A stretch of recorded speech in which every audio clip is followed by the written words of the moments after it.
What up, guys? That Comic Awesome here, doing another review, doing Captain America 699, and this is a flaming dumpster pile of awfulness. How this even got pitched blows my mind. Now, I understand when I open the cover, it's going to say Editor-in-Chief CB Cebulski. But this had to have been pitched in the Axel Alonso era. There is no way a book this awful could be even conceived in this day and age. So far in this out of time storyline, Captain America was fighting some alt-right Nazis on American soil. They're a bunch of white supremacists. And to get rid of all superheroes, they freeze Captain America, freeze him, very original, I know, and then proceed to just nuke America. And in nuking America, they destroy all the superheroes except for, spoiler alert, Hulk and Thing, because they can survive a nuclear blast.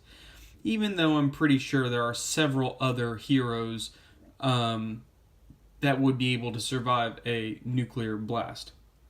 Not to mention all of the Earth-bound heroes that are currently around space and throughout the whole universe.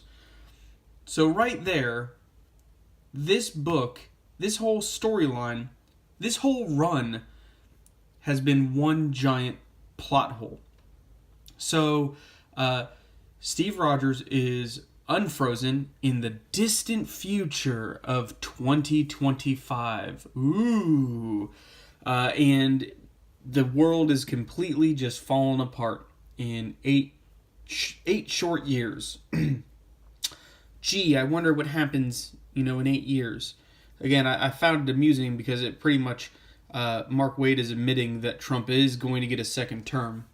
But still, again, so he wakes up and he finds the country he loves is completely just destroyed, and there's an elite class and the poor, which, if that sounds familiar, that's communism, plain and simple.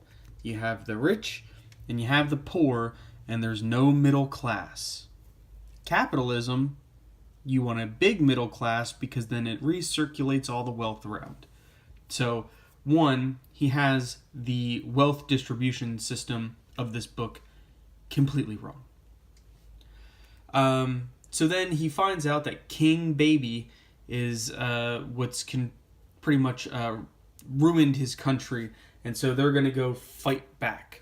So it kind of starts off with a little bit of, you can tell they were planning this, and he's like, look, all we have to do is get past the perimeter guards, because from what it sounds like, everyone on the inside doesn't know what they're doing. And again, this is so funny. This is how ridiculous SJWs are. Mark Waid so accurately describes the hypocrisy of Hollywood while trying to point out and make fun of middle-class conservatives. So, he sits there, he says, Cap is kind of, again, narrating this part. He's like, I've seen their likes time and time again, pompous windbags who have no regard for others, who spit on those who in need, while they coast on wealth and privilege. Hollywood? I doubt any of them would know which end of a gun to hold. Anti-gun laws proposed by Hollywood. Liberals. So essentially, Mark Waid says he hates liberals and Hollywood, and proves that they don't know how, and proves right here that guns are what protect us from a government overthrowing our freedoms. So it blows my mind that he somehow thinks that he's talking about conservatives in this light. So, to get past the perimeter defense, of course, what's the perimeter defense? It's Hulk. And the reasoning behind it is stupid. So, Steve tries to reason with him. Of course, he's the Hulk. He's not having it, which, again, I am 99% sure, and somebody prove me wrong down in the comments, that's fine.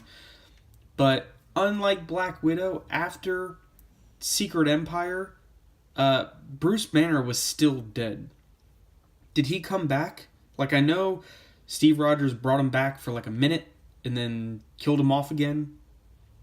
You know, but like, I'm pretty sure he was dead. And there's another little plot hole that comes about later on, I'll point out. So Steve pretty much sets a bomb off in Hulk's face, and that makes him change back. When has a bomb going off in the Hulk's face ever changed back? If anything, that would have just pissed him off more, and he would have whooped his ass. You need like sleeping gas or something to change him back into Banner. So then Banner is just like, the Hulk was brainwashed. You know, he was, controlled by King Baby. That's why I was doing all this stuff. It's like, all right. So then they kind of make their way, inside to the castle to take out the generator. And this is where Mark Waid also proves that he doesn't know anything about SJWs or anything, because he sits here and says that so this is King Baby. Spoiler, he's deformed and ugly looking.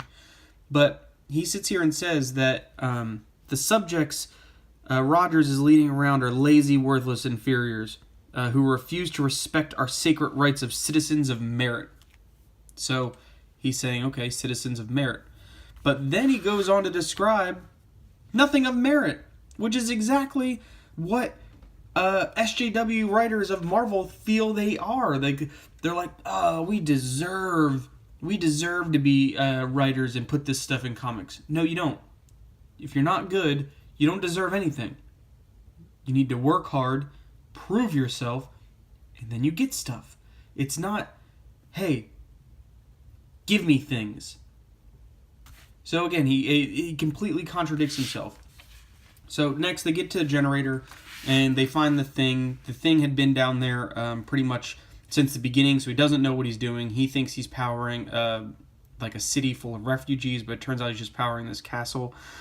But then he says this: Johnny, Franklin, Val, they was murdered. Let me up, I'm gonna pay back. So again, this proves that Franklin and Val now exist again in the 616 or whatever weird universe this is, and that they were killed. So Johnny and Thing must have found the rest of the Fantastic Four. Please, if somebody at Marvel is listening, do not let Mark Waid write Fantastic Four, because I will not read it. That is awful and a crime. So let's see. I want to skip some pages because I'm going to show close to the end. So they make their way, and of course they get to King Baby. And the way he controlled Hulk was through mind control, obviously. And so he keeps trying to control Steve, and he's like, again, like I can't even make this like awful dialogue. You and the poor downtrodden animals you so pointlessly shepherd. Not all men are created equal. The lesser ones will always wallow in failure and poverty. How do they contribute to society? They don't. They're beneath contempt. They're weakened. This is a nation. They weaken this nation. They hurt us all. And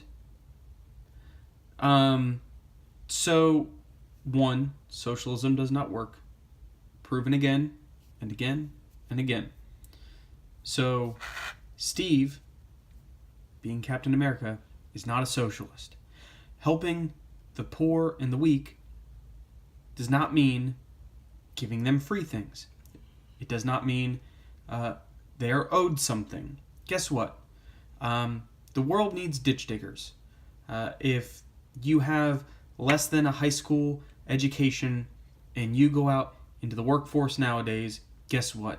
You're not going to make the kind of money you think you're going to make. You're not going to be rich ever. You're not going to do this. You're not going to do that. You're going to be pigeonholed into that type of life. And education is the best thing you can ever do for yourself to get out of a situation like that. Nothing will ever be handed to you, or should not be handed to you. Rant ended. So then, of course, Steve manages to break up the take down King Baby. And he says the reasoning that he wasn't able to be controlled, unlike the Hulk, was because the Hulk was power and rage, and Steve is freedom and awesomeness and whatever. I don't know. Mark Waid should be seriously ashamed of himself for even putting his name on something so dreadfully awful. This is borderline psychotic, the fact that you would put this type of agenda in a book, especially one so iconic. But yeah, that's my 2 cents. Don't read this. Honestly, I know, again, not the popular opinion. This is crap. It honestly can only go up from here. Ta-Nehisi Coates, please don't F this series up any more than it already is. But yeah, subscribe over here, watch some more videos, hit me up in the comments, let me know what you guys think, and I'll see you next time.